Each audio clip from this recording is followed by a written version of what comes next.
First contact. The Concordat survey vessel emerged from hyperspace at the edge of an unremarkable solar system. Captain Nexera Vectrol stood on the bridge of the Astral Seeker, her iridescent scales shifting from deep blue to purple as she studied the holographic display before her. The star system had been marked for routine exploration, just another point of light in the vast database of the Galactic Concordat's expansion initiative. Preliminary scans complete, Captain, announced First Officer Kylax, his tentacles dancing across the neural interface. 8 planets, standard composition. Third planet shows signs of civilization, but the energy signatures are unusual. Nexera's inner eyelids flickered with interest. The Concordat had encountered countless emerging civilizations in their millennia of exploration. Most were predictable, following the standard technological progression outlined in the Great Archive. But something about these readings made her secondary heart skip a beat. Elaborate. First Officer. The energy patterns are erratic, Captain. They're using multiple types of power generation simultaneously. Fusion, fission, solar, and several others we can't identify. It's inefficient by our standards, but the output is remarkable. Nexera moved closer to the display, her claws clicking against the deck plates. The third planet hung there in the hologram, a blue and green marble wrapped in a web of artificial satellites. According to protocol, any civilization capable of basic spaceflight warranted contact and evaluation for potential membership in the Concordat. Life signs, she inquired. Approximately 8 billion sentients, primarily concentrated in urban centers. They're called humans, according to their broadcast signals. They appear to be carbon-based bipedals. Nexera was about to order standard first contact procedures when her tactical officer, Ven, interrupted with urgency in his harmonic voice. Captain, I'm detecting weapon systems. They're primitive but numerous. And there's something else. Quantum fluctuations consistent with experimental drive technology. This gave Nexera pause. Most species developed standardized technology paths, focusing on perfecting one approach before moving to the next. But these humans seemed to be pursuing multiple avenues simultaneously, a chaotic approach that went against all established wisdom. Bring us closer, she ordered. Standard observation orbit. As the Astral Seeker moved toward Earth, the sensor data became clearer. The humans had thousands of satellites in various orbits, many of them clearly military in nature. Their space stations were crude by Concordat standards, but they showed remarkable ingenuity in their construction. Most intriguingly, there were signs of recent technological leaps that defied the normal progression of civilization. Captain. Kylax's voice carried a note of concern. I'm detecting active scans. They've noticed us. Impossible, Ven interjected. Our stealth systems are beyond their technological level. They couldn't possibly. The ship suddenly shuddered as something swept through their defensive fields like they weren't even there. Warning signals flashed across every console on the bridge. We're being hailed, announced the communications officer, surprise evident in their modulated tones. The signal is perfectly matched to our communications protocols. Nexera felt her scales ripple with unease. This wasn't following any first contact scenario in the manual. These humans shouldn't have been able to detect them, let alone penetrate their defenses and match their communications technology. Accept the transmission, she ordered, straightening her posture. The holographic display shifted, and Nexera found herself face to face with a human. The being wore a simple dark uniform with minimal ornamentation, their pale skin contrasting with their dark hair. What struck Nexera most was their expression. Calm, confident, and utterly unsurprised. Greetings, Captain of the Concordat vessel. The human spoke in perfect standard galactic, their words precisely translated. I am Admiral Helena Chen of the Earth Defense Force. We've been expecting you. Nexera felt her primary heart nearly stop. This wasn't possible. How could they know about the Concordat? How could they speak their language? The implications were staggering. I greet you, Admiral Chen. Nexera managed to respond, her diplomatic training kicking in. I must admit, you've caught us somewhat off guard. The human's lips curved slightly upward in what Nexera's xenological database identified as a smile. Yes, we tend to do that. Perhaps we should discuss why you're here, and more importantly, why you thought we wouldn't notice your arrival. As Nexera prepared to respond, her tactical officer's voice cut through her thoughts. Captain, I'm detecting multiple ships emerging from Earth's atmosphere. Their design, it's like nothing in our database. The holographic display split, showing dozens of vessels rising from the planet's surface. They were sleek but functional, lacking the elegant symmetry of Concordat design philosophy. But what they lacked in beauty, they made up for in obvious capability. Energy readings suggested weapons and defensive systems that shouldn't have been possible at their technological level. Don't be alarmed, Admiral Chen said, noting Nexera's reaction. This is just a standard greeting protocol. We find it helps avoid misunderstandings. Nexera realized in that moment that everything the Concordat thought they knew about emerging civilizations might need to be reevaluated. These humans hadn't just developed technology. They had apparently been preparing for this moment, developing capabilities specifically designed to counter advanced species like the Concordat. Perhaps, Nexera said carefully, we should begin these discussions again, with a better understanding of each other's capabilities. Admiral Chen's smile widened slightly. That would be wise, Captain. That would be very wise indeed. The first contact wasn't going according to protocol, but then again, Nexera was beginning to suspect that humans didn't much care for protocols. As Earth's ships took up formation around the Astral Seeker, she couldn't shake the feeling that this encounter would change the galaxy forever. The hidden edge. Admiral Helena Chen sat in her office deep within the Cheyenne Mountain complex, reviewing the holographic replay of their first contact with the Concordat vessel. The alien captain's surprise had been evident, even through the differences in xenobiology. It was exactly the reaction they had been counting on. Play the sensor logs again, she instructed her AI assistant.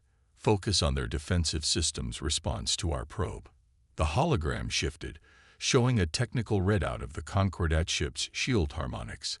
The data streaming across her desk told a story that would have been impossible to read just 20 years ago, before the discovery. Their shield technology relies heavily on predictable wave patterns, noted Dr. Marcus Wong, her chief scientist, who sat across from her desk. His weathered face reflected the blue glow of the hologram. It's elegant, advanced, and utterly vulnerable to our quantum disruption fields. Helena nodded. Because they never had to adapt to anything different. They've been the dominant force in their known space for so long, their technology has become standardized. The irony wasn't lost on either of them.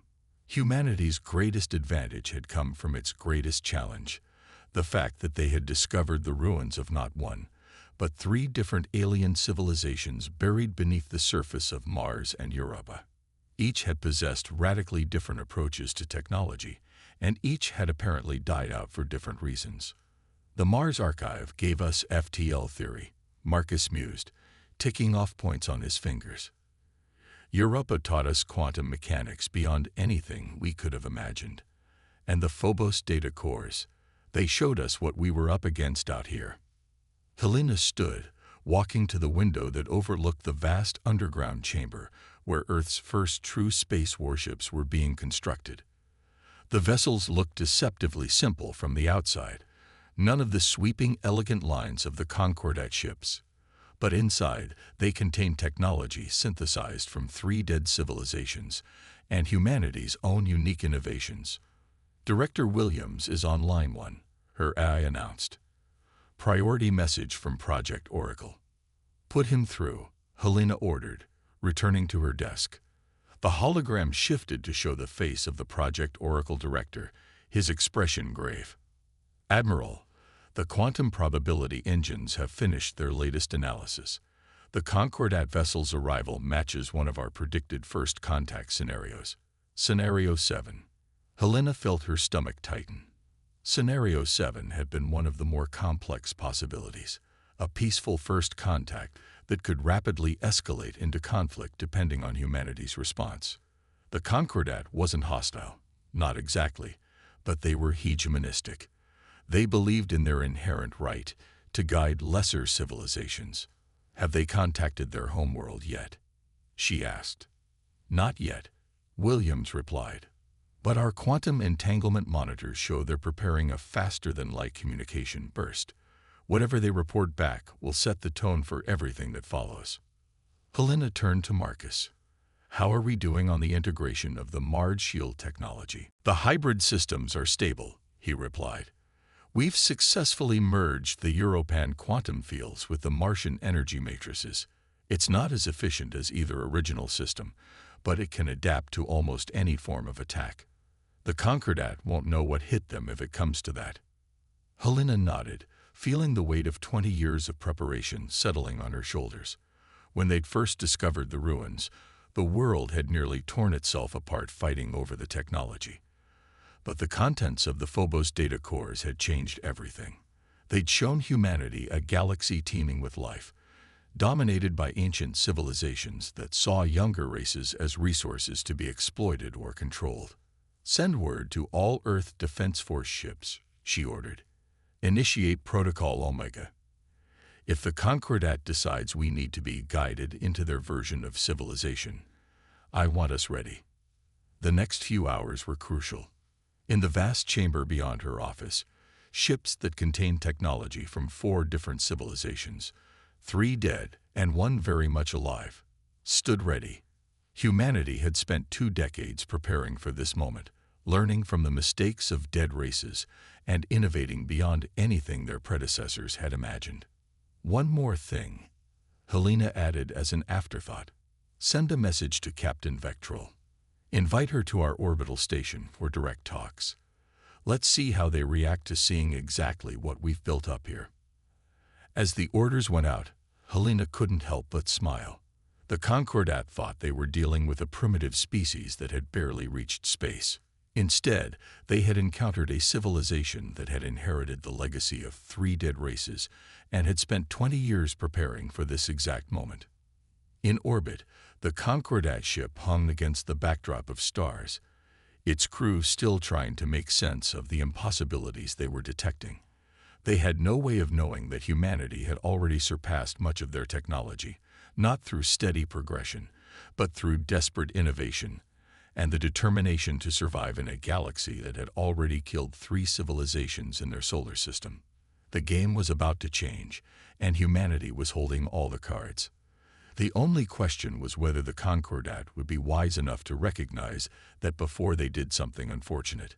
Battle for Sol. The Concordat High Council chamber fell silent as Captain Vectrol's report concluded. The massive crystalline dome above them reflected the light of 3 setting suns, casting prismatic patterns across the assembled counselors' faces. First Speaker Vaxon, his ancient scales dulled with age, leaned forward in his seat of authority. "You expect us to believe," he said, his voice carrying the weight of 10,000 years of Concordat authority, "that these humans have not only mastered faster-than-light travel, but have successfully integrated technology from 3 different extinct civilizations." "The evidence is irrefutable," First Speaker Nexera replied, her holographic form standing firm despite being light years away. "I have personally toured their orbital installation. Their achievements, they defy everything we thought we knew about technological progression." The council chamber erupted in murmurs. Councillor Zix, representative of the Science Directive, raised a limb for attention. "This is impossible. No species could successfully integrate disparate technological bases without centuries of study. The energy incompatibilities alone." "And yet they have done it," Nexera interrupted, a breach of protocol that shocked the chamber to silence. "Not only that, but they've improved upon the original designs. They showed me their quantum probability engines, technology that allows them to model and predict future events with unprecedented accuracy." First Speaker Vaxon's scales shifted to a deep crimson. "And you believe these demonstrations were genuine, not some primitive attempt at deception?" Their quantum disruption fields pass straight through our most advanced shields as if they weren't there, Nexera responded. That was no deception. In orbit around Earth, Admiral Chen watched the transmission with interest.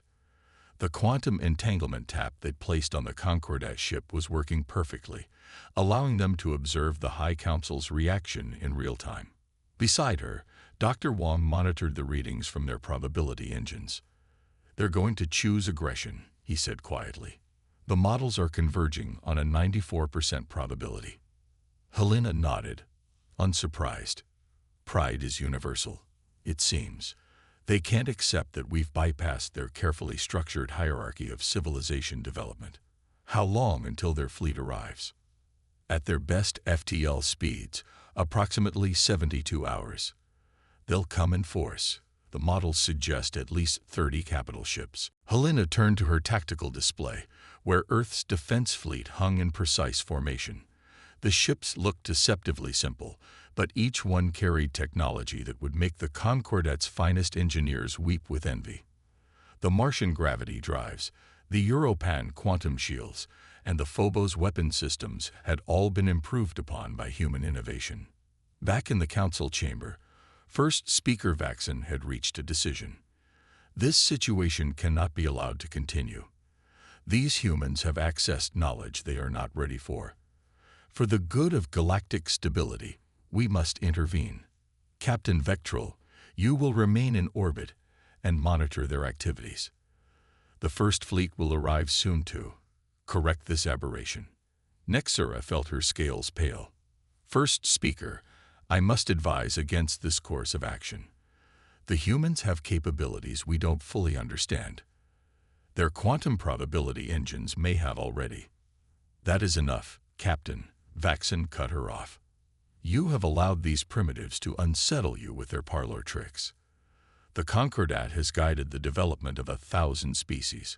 We will not be deterred by one that has stumbled upon toys they don't understand. As the transmission ended, Nexera stood on her bridge, watching Earth rotate slowly beneath her ship. She had seen the look in Admiral Chen's eyes during their tour. Not arrogance, but absolute certainty. The humans hadn't just found advanced technology. They had spent 20 years preparing for this exact moment. In her office at Cheyenne Mountain, Helena received the quantum probability confirmation of the Concordat's decision. Everything was proceeding exactly as their models had predicted. She opened a channel to all Earth Defense Force ships. All units, this is Admiral Chen. Protocol Omega is now in full effect. The Concordat First Fleet will arrive in approximately 72 hours. They believe they're coming to put an upstart species in its place. Instead, they're going to learn why humanity has survived, while 3 other civilizations in our solar system didn't.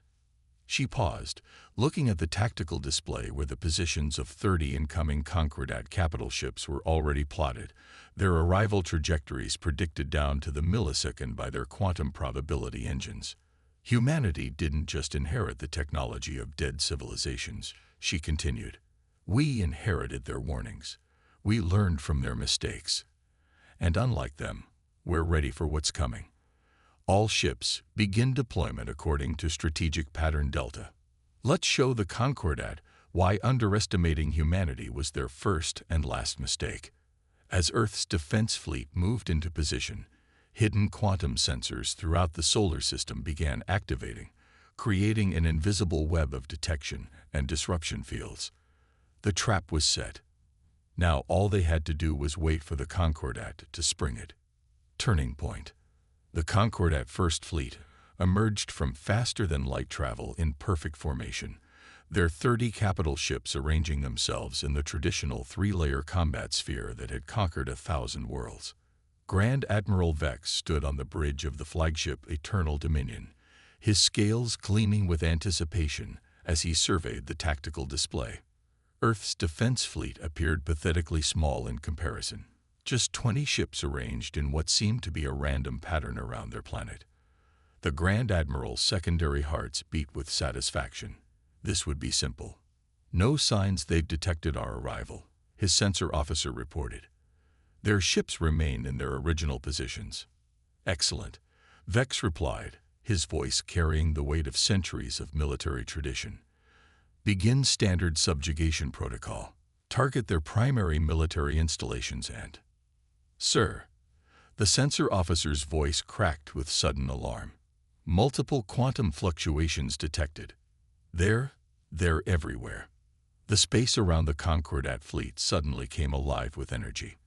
The seemingly random positioning of Earth's ships had actually created a complex web of overlapping quantum fields. Each human vessel activated its Europan-derived quantum generators, creating a maze of intersecting disruption patterns that the Concordat ships had flew right into. In her command center, Admiral Chen watched the trap spring perfectly. All ships, execute pattern Omega. Show them what humanity has learned from the past. The Earth fleet ships suddenly shifted, their hull configurations actually changing as metamaterials derived from Martian technology allowed them to adapt their very structure. Weapons ports appeared where there had been none, and energy signatures shifted in ways that made the Concordat's targeting systems useless. Impossible. Vex roared as his flagship's shields flickered and died, the overlapping quantum fields having matched and canceled their exact frequency. Return fire. Show these primitives the true might of the Concordat. But the Concordat's weapons found no targets. The human ships seemed to phase in and out of normal space, using principles learned from the Phobos archives to exist partially in multiple dimensional states at once. Their return fire, however, struck with devastating precision, each shot guided by quantum probability calculations that predicted exactly where Concordat vessels would attempt to evade to. On the bridge of her flagship, Helena watched the battle unfold exactly as their simulations had predicted. "Signal Captain Vectral's ship," she ordered. "Let's see if they're ready to listen now." Nexera Vectral had positioned her ship well away from the battle, watching in awe as everything she had warned the Council about proved true.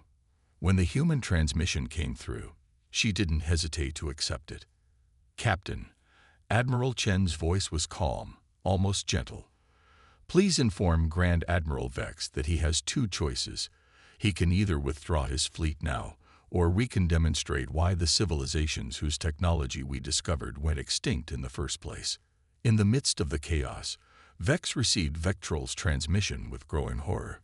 Half his fleet's ships were already disabled, their mighty weapons and defenses rendered useless by technology that shouldn't even exist. The humans weren't just fighting back.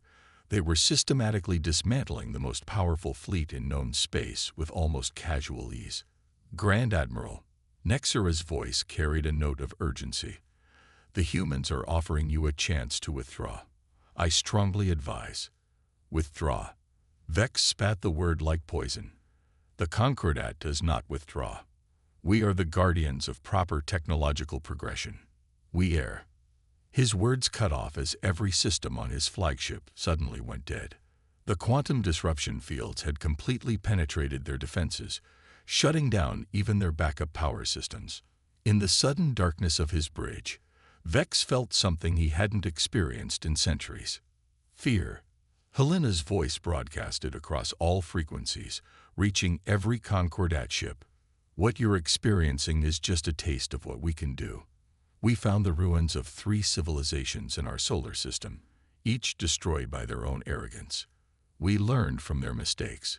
We took their technology, improved it, and most importantly, we prepared for the day we'd meet someone like you." She paused, letting the words sink in. "Your ships are disabled but intact.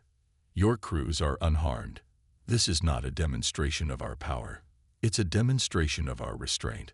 The Concordat is used to dealing with young civilizations that follow predictable patterns of development. We are something else entirely." In the aftermath of the brief but decisive battle, the mighty Concordat fleet hung powerless in space, their crews watching in stunned silence as Earth's ships maintained their perfect formation. The quantum probability engines had predicted this outcome with 99.9% accuracy, but Helena knew the next few moments would determine whether this would end in peace or escalation. The galaxy was about to change. The only question was whether the Concordat would accept their role in that change, or force humanity to demonstrate just how much they had learned from the extinction of their predecessors. New Dawn. 1 month after the Battle of Seoul, the Concordat High Council chamber looked very different. The traditional hierarchical seating had been replaced by a circular arrangement, with the human delegation given equal position to the most ancient council members. Admiral Helena Chen sat calmly, her presence a reminder of how quickly the galaxy's power structure had shifted. First Speaker Vaxon, his scales now a humble shade of blue, addressed the assembled representatives. The integration treaty between humanity and the Concordat stands ready for ratification. Before we proceed, Admiral Chen has requested to address the Council. Helena stood, her dark uniform a stark contrast to the ornate robes of the Concordat officials. What happened in our solar system wasn't just a battle, she began. It was a wake-up call. We found the remains of 3 civilizations, each more advanced than the last, each extinct due to their inability to adapt. The Martians, who mastered gravity but couldn't survive when their protective magnetic field failed. The Europeans, who achieved quantum mastery but died when their sun's radiation changed. The Phobos archive builders, who saw it all coming but were too rigid in their thinking to save themselves. She paused, letting her words sink in. Humanity didn't just inherit their technology. We inherited their failures, their data, their warnings. While you were watching us, thinking we were just beginning to reach for the stars, we were learning from the mistakes of the dead. We took their specialized knowledge and did something none of them had managed. We adapted it, combined it, improved it. In the audience, Captain Vectrol watched with a mixture of awe and understanding. She had seen firsthand what humanity was capable of, and now she was witnessing their greatest strength, not their technology, but their ability to forge new paths. The Concordat's mission to guide younger civilizations isn't wrong, Helena continued, but your method is. You force everyone to follow the same path, develop the same way, think the same thoughts. That's not guidance, it's stagnation. And stagnation leads to extinction. We found proof of that buried in our own solar system. Dr. Wang, sitting beside her, activated a holographic display showing the quantum probability engine's predictions. Our models show thousands of potential futures. In the ones where the galaxy continues on its current path, civilizations keep dying out. But in the futures where we learn to adapt, to combine different approaches, to think in new ways, those are the futures where we all survive.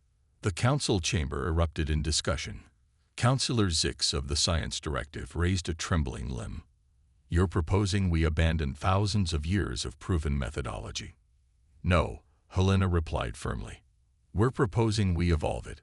Humanity isn't here to conquer or dominate. We're here to help the galaxy learn what we learned from our dead neighbors, adapt or die. The treaties we're offering include full sharing of our quantum probability technology. Together, we can model better futures and work to achieve them. First Speaker Vaxon leaned forward. And if we refuse, then we'll watch you follow the same path as the civilizations we found buried in our solar system. Helena answered quietly. We don't want that. Nobody wins when knowledge dies. Nobody benefits when civilizations fall. The galaxy is too vast, too complex for any one approach to work forever.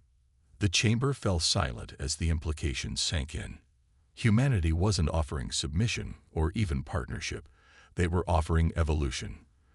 The quantum probability engines had shown them futures where the rigid hierarchy of the Concordat led to stagnation and death, and futures where adaptation and change led to survival and growth. In orbit around Earth, the combined fleet of human and Concordat ships held position.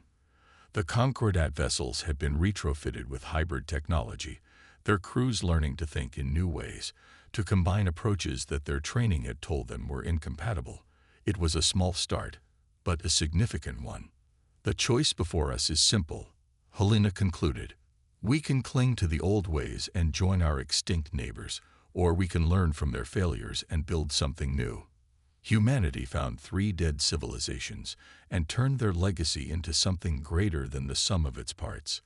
Imagine what we could achieve together. learning from each other instead of enforcing a single path. As the council prepared to vote on the treaties, Helena shared a knowing look with Dr. Wong.